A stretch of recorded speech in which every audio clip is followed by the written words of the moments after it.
بسم الله الرحمن الرحيم. الرحمن علم القرآن.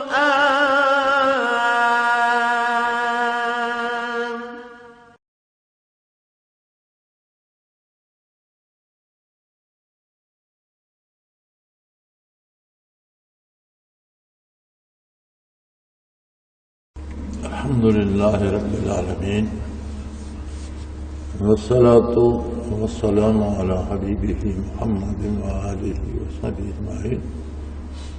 أعوذ بالله من الشيطان الرجيم. بسم الله الرحمن الرحيم.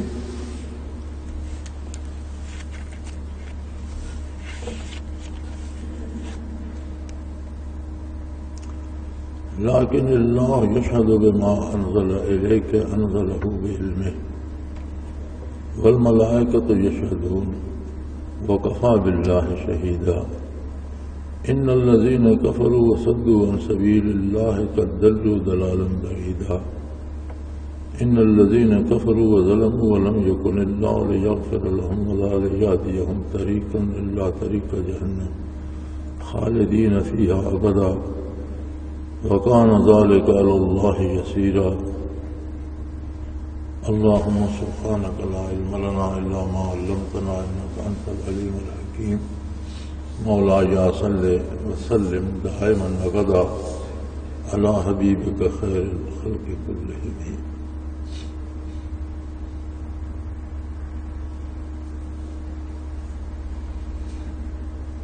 لكن الله يشهد بما أنزل إليك أنزله بعلمه.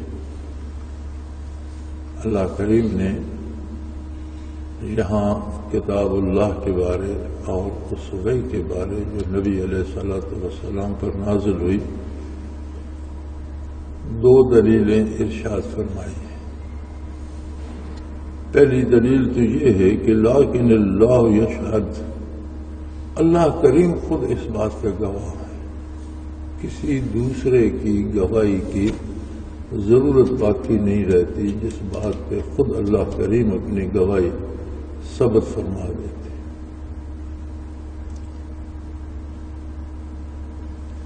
دوسری دلیل جو علم انسانی میں آ سکتی ہے، جو ایسا بندہ جسے نور ایمان نصیب نہیں ہوا وہ بھی اگر عقل سلیم ہو اور غیر جانبدار ہو کر دیکھنا چاہے تو اس کی سمجھ میں آ سکتی ہے.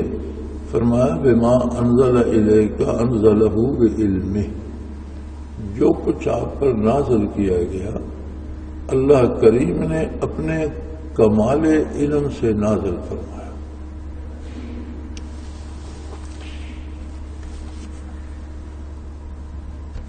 کیسی عجیب بات ہے کہ دنیا میں جہاں جہاں انسانی آبادیاں پھیلیں وہاں نظام بنے. انسان کا مزاج ایسا ہے، کوئی چھوٹا ہے، کوئی بڑا ہے، کوئی غریب ہے، کوئی امیر ہے، پھر مل جل کر رہنے کے لیے کوئی نہ کوئی نظام ترتیب دیا جاتا ہے، کوئی اس کے چلانے والا ہوتا ہے. کبھی وہ بادشاہ کہلاتا ہے، کبھی سردار کہلاتا ہے، کبھی صدر کہلاتا ہے، کبھی وزیر اعظم کہلاتا ہے. لیکن کوئی نہ کوئی اس نظام کو جو معاشرہ یا معاشرے کے چیدہ افراد، دانشور لوگ مل جل کر رہنے کے لیے لین دین کے طریقے، ایک دوسرے کے حقوق کا تحفظ، حقوق کا تعین، کہاں تک کسی کا کیا حق بنتا ہے، اس کے حق کا تحفظ کس طرح کیا جائے، جو اس کی خلاف ورزی کرتا ہے اسے سزا کیا دی جائے، لوگوں کی معاشرت میں لین دین، تہذیب و اخلاق، چھوٹے بڑے کے حقوق، شادی، نکاح، بیاہ، اولاد، وراثت، خرید و فروخت، کاروبار. اسی طرح ملکی نظام کو چلانے کے نظام کے کون لوگ اہل ہیں، کیسے انتخاب ہو، نظام کیسا ہو، انسانوں کو کیا حقوق دیے جا سکتے ہیں اور کس حد سے آگے اس کا حق نہیں بنتا بلکہ حقوق سے تجاوز ہوگا، یہ ساری تعین کون کرے گا؟ معاشرہ کرتا ہے. اور یہ بات آج بھی روز روشن کی طرح واضح ہے کہ معاشرے کے چنے ہوئے دانشور پڑھے لکھے لوگ جو قوانین بنانے پہ جن کی ذمہ داری ہوتی ہے وہ قوانین بناتے ہیں اور اپنی طرف سے بڑی سوچ بچار بحث و تمہیز کے بعد قوانین بنتے ہیں، لیکن پھر ان میں ترامیم کی ضرورت پیش آ جاتی ہے، یعنی وہ جو قانون بنایا گیا وہ ضرورت کو پوری نہیں کر رہا، لہذا اس میں یہ ترمیم کی جائے۔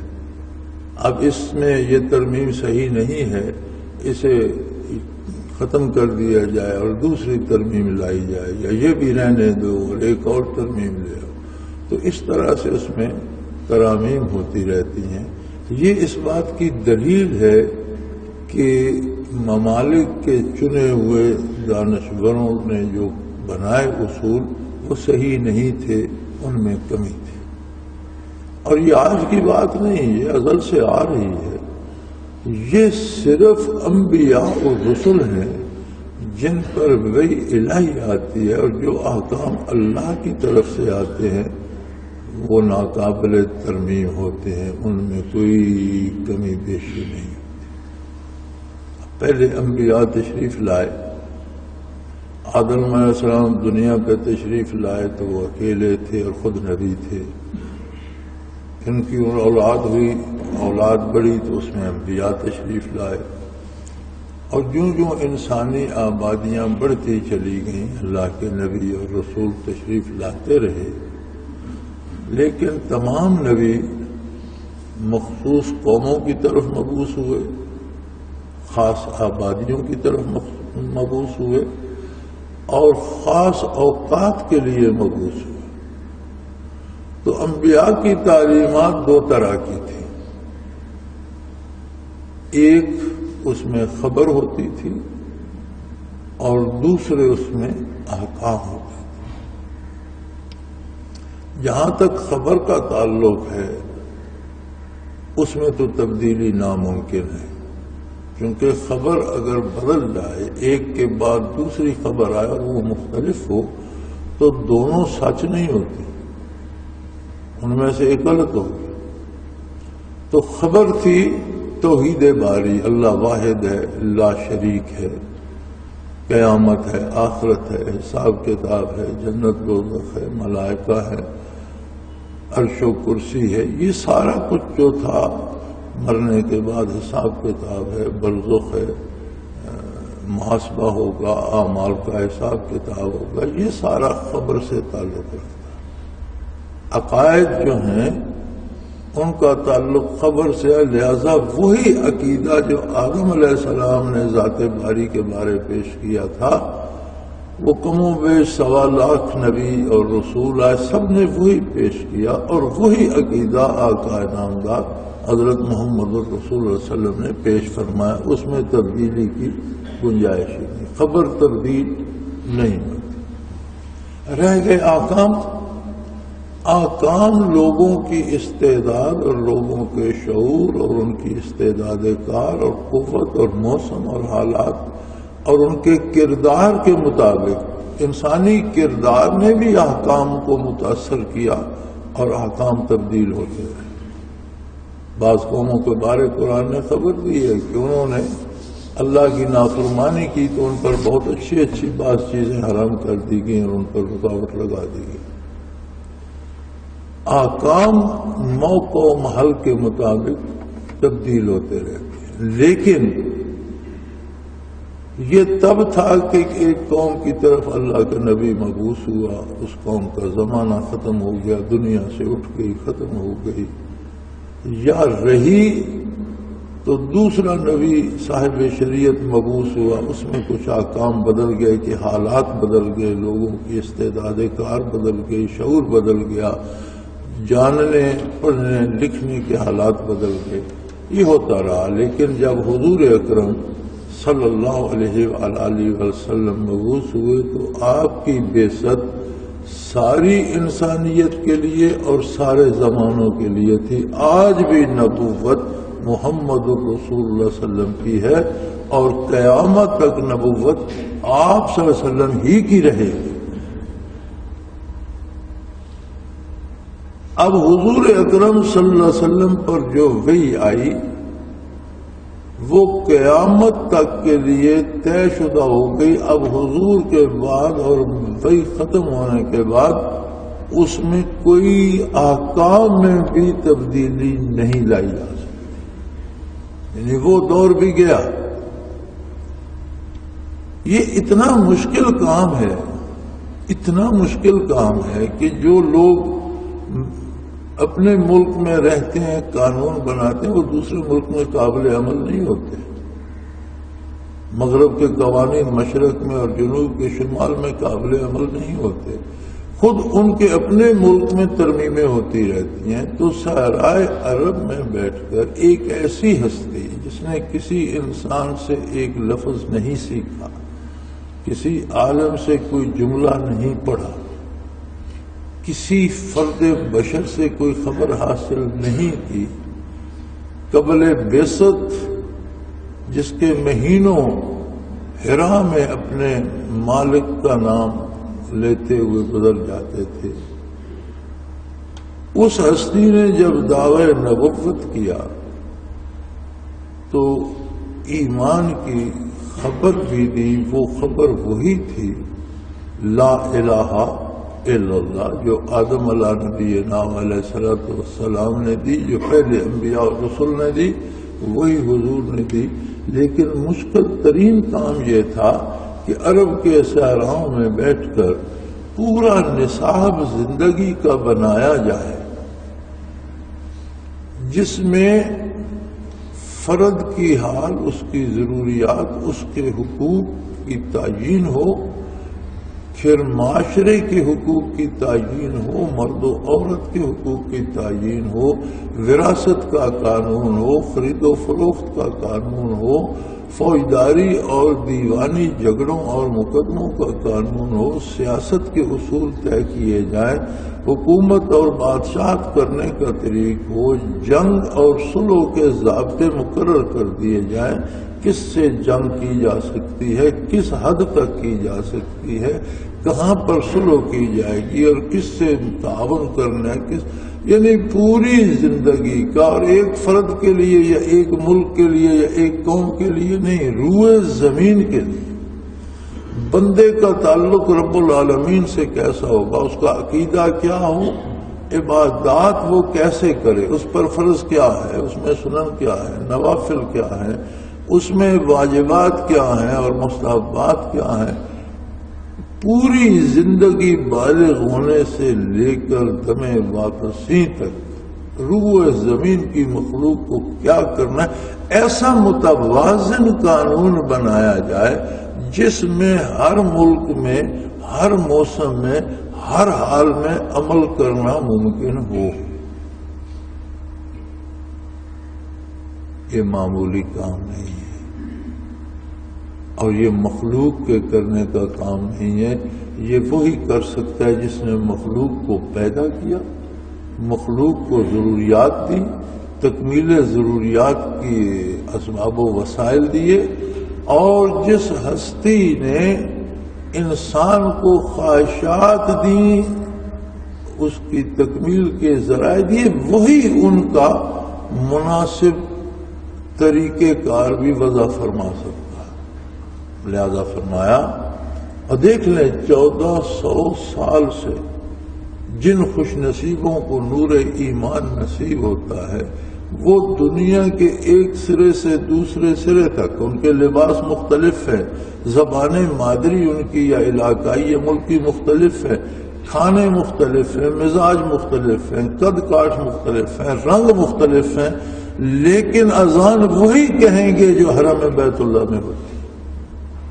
نماز میں یہی عبارت پڑھتے ہیں جو آپ پڑھتے ہیں، رکوع و سجود یہی کرتے ہیں جو آپ کرتے ہیں، وضو یہی کرتے ہیں جو آپ کرتے ہیں، روزہ اسی طرح رکھتے ہیں جو ہم رکھتے ہیں، اسی طرح زندگی کے باقی امور بھی، حلال و حرام بھی، حتیٰ کہ بچہ کتنا عرصہ دودھ پیے گا، مرنے کے بعد کسی کی وراثت کیسے تقسیم ہوگی، کس کو کیا حصہ ملے گا، زندگی میں کس کے کیا فرائض ہیں، والدین کے حقوق کس حد تک ہیں، ازواج کے حقوق کس حد تک ہیں، اولاد کے حقوق کہاں تک ہیں، پورا نظام حیات، اور پھر ایسا کہ جس میں قیامت تک کسی تبدیلی کی ضرورت پیش نہ آئے، یعنی کبھی یہ موقع نہ آئے کہ جناب زمانہ بدل گیا، حالات بدل گیا، اب اس میں یہ تبدیلی لائی جائے، نہیں، اس جو ہر بدلتے زمانے میں بھی وہ اتنا ہی کارگر، اتنا ہی مفید اور اتنا ہی قابل عمل اور اتنا ہی آسان ہے جتنا روز عمل۔ فرمایا جو سمجھنا چاہے، مومن کے لیے تو یہ دلیل کافی ہے کہ اس پہ اللہ گواہ ہے، بات ختم ہو گئی۔ جسے نور ایمان نصیب ہے، اللہ کی عظمت پہ یقین ہے، اس کے لیے تو فرمایا لیکن اللہ یشہد، اللہ خود گواہ ہے کہ جو کچھ میرے حبیب نے فرما دیا وہ حق ہے، اس کا گواہ اللہ کافی۔ مومن کے لیے تو کسی دوسری دلیل کی ضرورت باقی نہ رہی۔ اب رہ گیا جسے نور ایمان نصیب نہیں، اگر اس کا مزاج انسانی صحیح ہے، فطرت درست ہے، وہ کسی جانب جھکتا نہیں، غیر جانبداری سے دیکھنا چاہتا ہے، تو فرمایا اس چیز کو دیکھ لے کہ بما انزل الیک انزلہ بعلم، ہے میرے حبیب آپ پر جو کچھ نازل ہوا اللہ نے اپنے کمال علم سے نازل فرمایا، اور یہ صرف وہی ذات کر سکتی ہے کہ پوری کائنات پر وہ نہ صرف قابل عمل ہو بلکہ عمل کا بہترین طریقہ۔ اور پھر مزے کی بات یہ ہے کہ جو نازل فرما دیا، اب حضور کے وصال کے بعد، وحی کے انقطاع کے بعد، اب کوئی وحی نئی نازل نہیں ہوگی اور اس میں کوئی تبدیلی نہیں۔ اب اس میں کوئی بڑھائے گا تو بھی وہ کافر و گمراہ ہوگا، اس میں سے کچھ گھٹائے گا تو بھی گمراہ ہو جائے گا، عین اسی بات پہ جو قائم رہے گا وہی ہدایت یافتہ۔ حضور نبی کریم صلی اللہ تعالی علیہ وآلہ وسلم کی خادمہ تھیں ام ایمن، بہت خدمت کی اس نے نبی کریم صلی اللہ علیہ وسلم کی، حضور بھی اس پہ بہت شفقت فرماتے تھے۔ وہ ہجرت کر کے مدینہ منورہ آئیں، ان کی ہجرت کا واقعہ بھی عجیب ہے۔ مکہ مکرمہ سے مشرکین سے چھپ چھپا کے نکلی، سامان پاس نہیں تھا، جان بچا کے نکلی، چونکہ ہجرت جب حضور ہجرت فرما چکے تھے، جو کمزور لوگ رہ گئے تھے انہیں اہل مکہ ہجرت کرنے نہیں دیتے تھے، مجبور کرتے تھے، ایذا پہنچاتے تھے، تکلیفیں دیتے تھے اور کہتے تھے کفر و شرک میں واپس آ جاؤ۔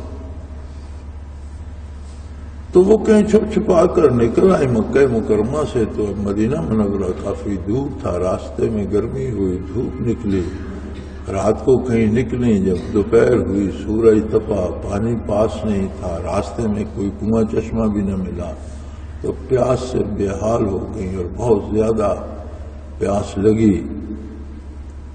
تو فرماتی ہیں عجیب حال ہے، میں سمجھ رہی تھی کہ میں پیاس سے مر جاؤں، جان حلق پہ آ گئی تھی کہ مجھے اوپر سے آواز سی محسوس ہوئی، تو میں نے اوپر دیکھا تو ایک ڈول اوپر سے نیچے آ رہا ہے بڑی تیزی سے، جس کے چلنے سے وہ شوں کی آواز آ رہی ہے، وہ میرے سامنے آ کر رکے اور وہ ڈول پانی سے بھرا ہوا۔ فرماتی ہے میں نے بڑا پیٹ بھر کے پانی پیا، اس پانی نے نہ صرف میری پیاس بجھائی بلکہ میرے بدن کی ساری توانائی لوٹا دی، مجھے کھانے کی ضرورت بھی نہ رہی۔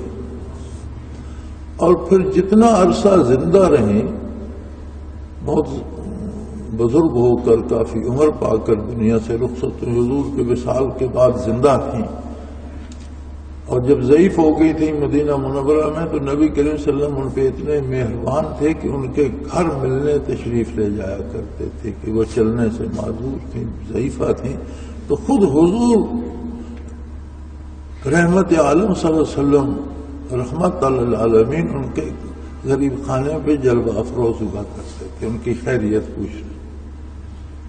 تو فرماتی ہے اس کے بعد زندگی بھر مجھے پیاس نہیں۔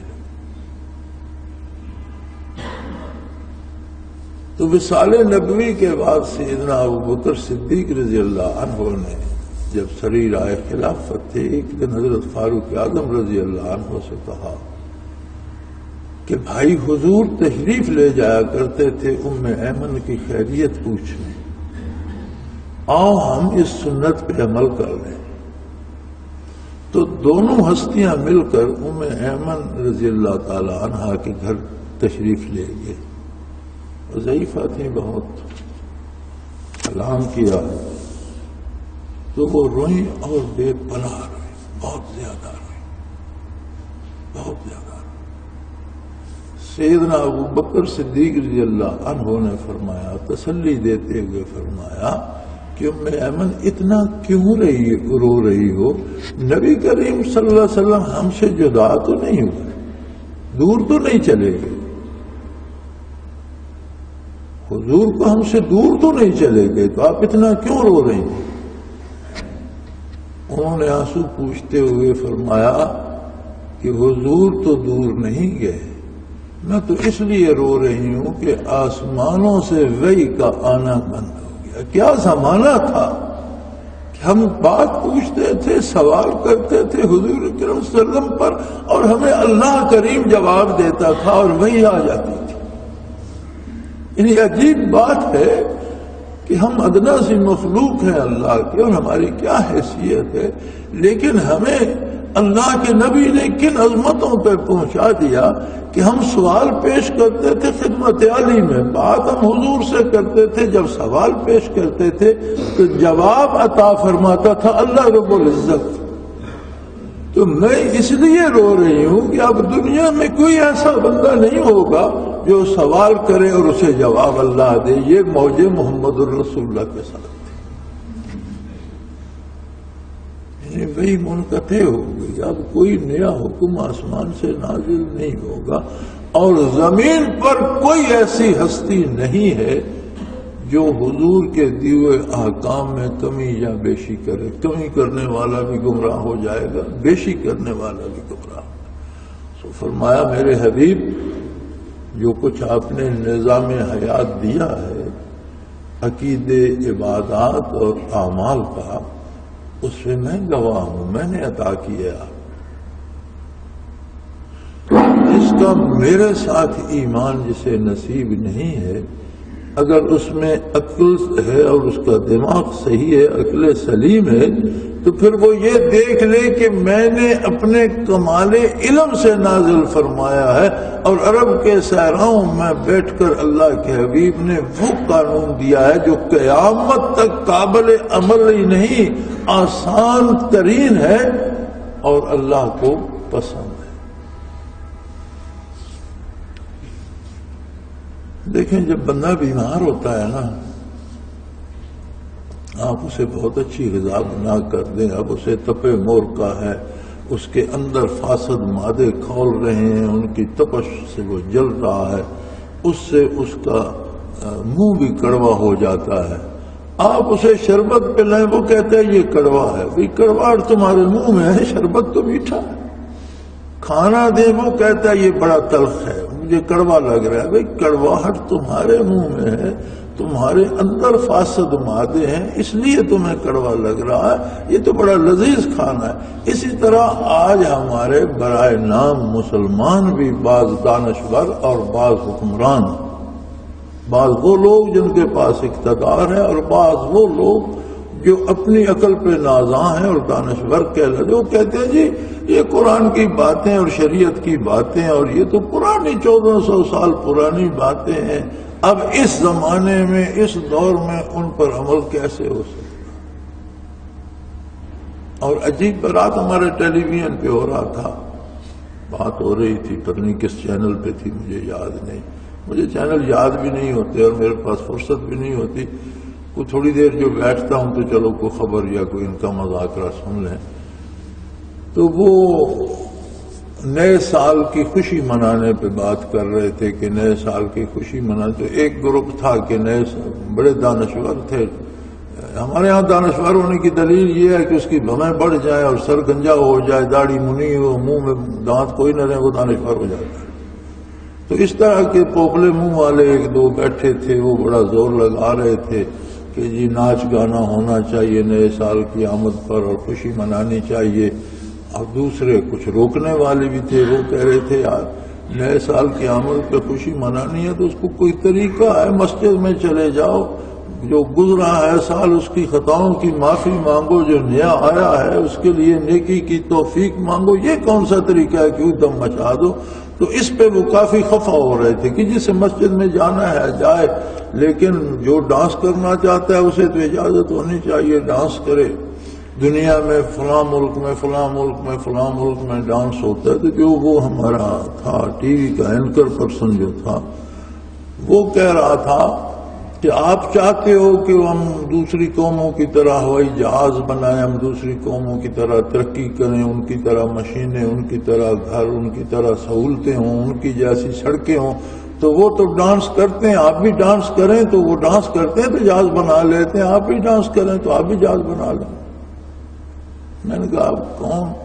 یہ ون وے ٹریفک ہوتی ہے کہ آپ کو ٹی وی سننا ہی پڑتا ہے، آپ اس سے بات نہیں کر سکتے. حالانکہ اب دنیا میں جو مغربی ممالک ہیں ان میں اگر آپ کو ٹیلی ویژن پہ اعتراض ہو تو آپ کے ہاتھ میں جو ریموٹ ہوتا ہے ایک بٹن دبائیں تو وہ ٹی وی والے آپ کی بات بھی سن، آپ بھی اپنی بات کہہ سکتے ہیں کہ بھئی یہ کیا کہہ رہے ہیں. میں نے کہا کوئی ان ظالموں سے پوچھے کہ جس سال کی خوشی پہ تم بحث کر رہے ہو یہ سال عیسوی ہے، ہجری نہیں ہے. سال ہجری تو محرم سے شروع ہوتا ہے، وہ 2 دن پہلے شروع ہو گیا، اس کا تو نام ہی کسی نے نہیں لیا. یہ خوشی منانے یا منانے کی بحث جس پہ ہو رہی ہے یہ عیسائیوں کا ہے اور عیسیٰ علیہ السلام سے شروع ہوتا ہے. اور عیسائیوں نے بنایا ہوا ہے کہ جس دن عیسیٰ علیہ السلام کو صلیب پہ چڑھایا گیا اس دن سے تاریخ شروع ہوتی ہے. قرآن کہتا ہے ما صلبوہ وما قتلوہ، انہیں صلیب پر چڑھایا ہی نہیں گیا، انہیں کسی نے قتل کیا ہی نہیں. تو اس کی تو بنیاد ہی جھوٹ پر ہے. اس کی خوشی تم کس خوشی میں منا رہے ہو؟ دوسری بات یہ ہے کہ جن قوموں نے ہوائی جہاز بنایا انہوں نے ڈانس سے ہوائی جہاز اور ناچ گانے اور شراب سے نہیں بنائے. انہوں نے سائنس پڑھی ہے، بچوں کو سائنس پڑھائی ہے. یہاں ہمارے نصاب میں کوئی ایسی چیز بچوں کے نصاب میں شامل ہی نہیں جو انہیں سائنٹسٹ بنا سکے. ہمارے پاس تو لارڈ میکالے کا بنایا ہوا نظام تعلیم ہے جو صرف کلرک پیدا کر سکتا ہے. سائنٹسٹ اگر کوئی بنتا ہے تو وہ باہر کے کسی ملک میں جا کر بنتا ہے. ہمارا نظام تعلیم ہی اس قابل نہیں ہے. تو یہ عجیب بات ہے کہ ہمارے ذرائع ابلاغ بھی اور ہمارے دانشور بھی عجیب ذہنوں کے آدمی ہیں اور یہ کہہ سکتے ہیں کہ ہمیں اسلام کڑوا لگتا ہے، یہ قابل عمل نہیں، اس لیے کہ ان کے اندر زہریلا مواد ہے، یہ انہیں خود تپے مور کا ہوا ہے، ان کا منہ کڑوا ہے اس لیے انہیں یہ چیزیں کڑوی لگتی ہیں. ورنہ بات اللہ کی ہو، بتائے محمد الرسول اللہ صلی اللہ علیہ وسلم اور وہ کڑوی بھی ہو، اس میں تلخی ہو، ناقابل عمل ہو.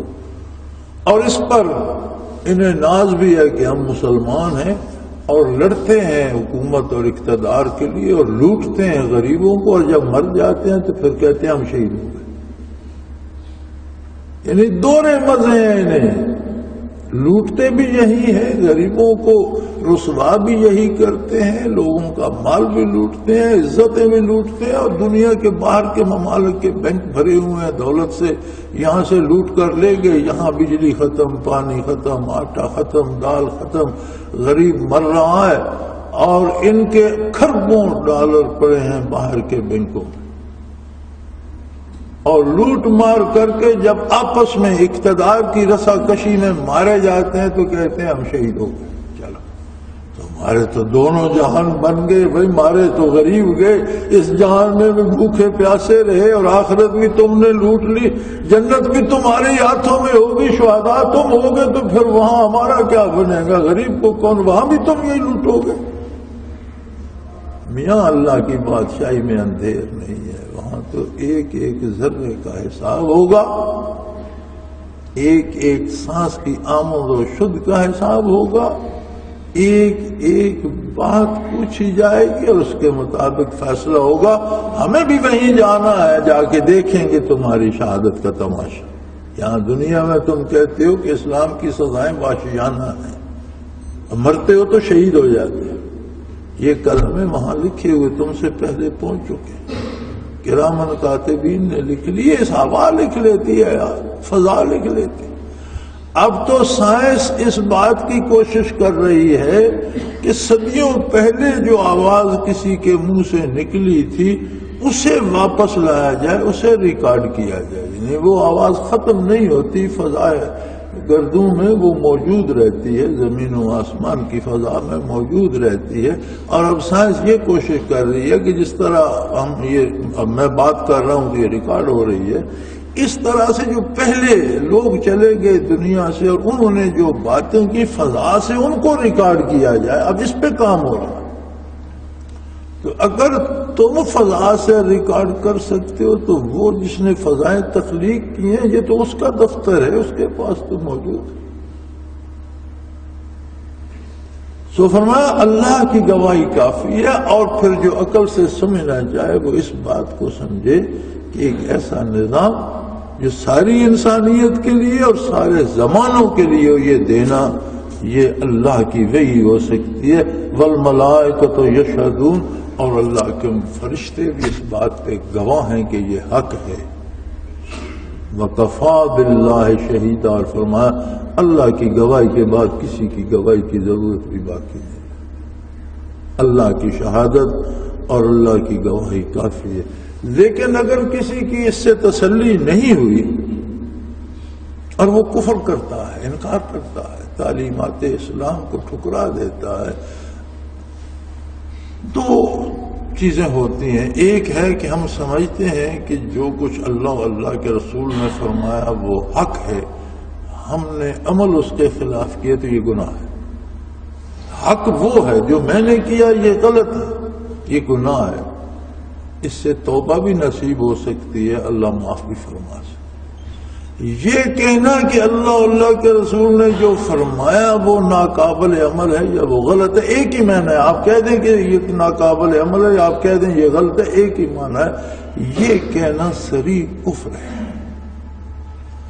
اور یہ کہنے والا صرف خود کافر نہیں ہوتا، اس کی باتوں میں آ کر دوسرے لوگ بھی کافر ہوتے ہیں اور ان کا بھی ہدایت کا راستہ روکا جاتا ہے. فرمایا یقیناً جو لوگ کفر کرتے ہیں اور اللہ کی راہ سے روکتے ہیں، دوسروں کو گمراہ کرنے کا سبب بنتے ہیں، وَصَدُّوا عَن سَبِيلِ اللَّهِ قَدْ ضَلُّوا ضَلَالًا بَعِيدًا، وہ بہت دور گمراہی میں جاتے. جس نے اللہ اللہ کے رسول کی بات کو جھٹلا دیا اس بات کا کچھ نہیں بگڑا، اس پہ اللہ گواہ ہے.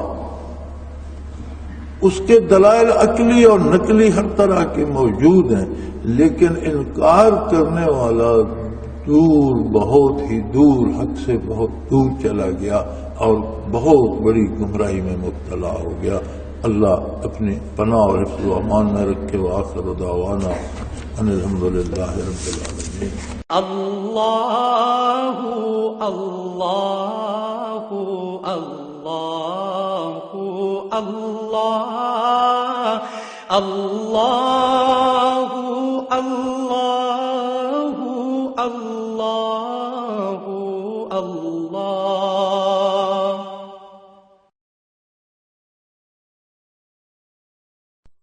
حضرت امیر محمد اکرم آوان مد ذلہ العالی دارالعرفان منارہ ضلع چکوال میں سالہ سال سے قرآن و حدیث کے اوپر خطابات کر رہے ہیں اور سلسلہ نقشبندیہ اویسیہ کے مطابق لوگوں کو ذکر الہی کی تربیت دے رہے ہیں. وہ قرآن پاک کی تفسیر ترتیب وار بیان کر رہے ہیں. تفسیر قرآن کو وہ موجودہ ملکی اور بین الاقوامی حالات کے مطابق بیان کرتے ہیں. موٹر وے سے کلر کہار کے انٹرچینج سے نکلتے ہوئے کلر کہار کی جھیل سے ہوتے ہوئے میانی، بوچھال اور نور پور سے گزرتے ہوئے دارالعرفان منارہ پہنچ سکتے ہیں. حضرت امیر محمد اکرم آوان نے بچیوں اور بچوں کی دینی اور دنیاوی تعلیم کے لیے سقارہ اکیڈمی کے نام سے ایک درسگاہ بھی قائم کی ہے،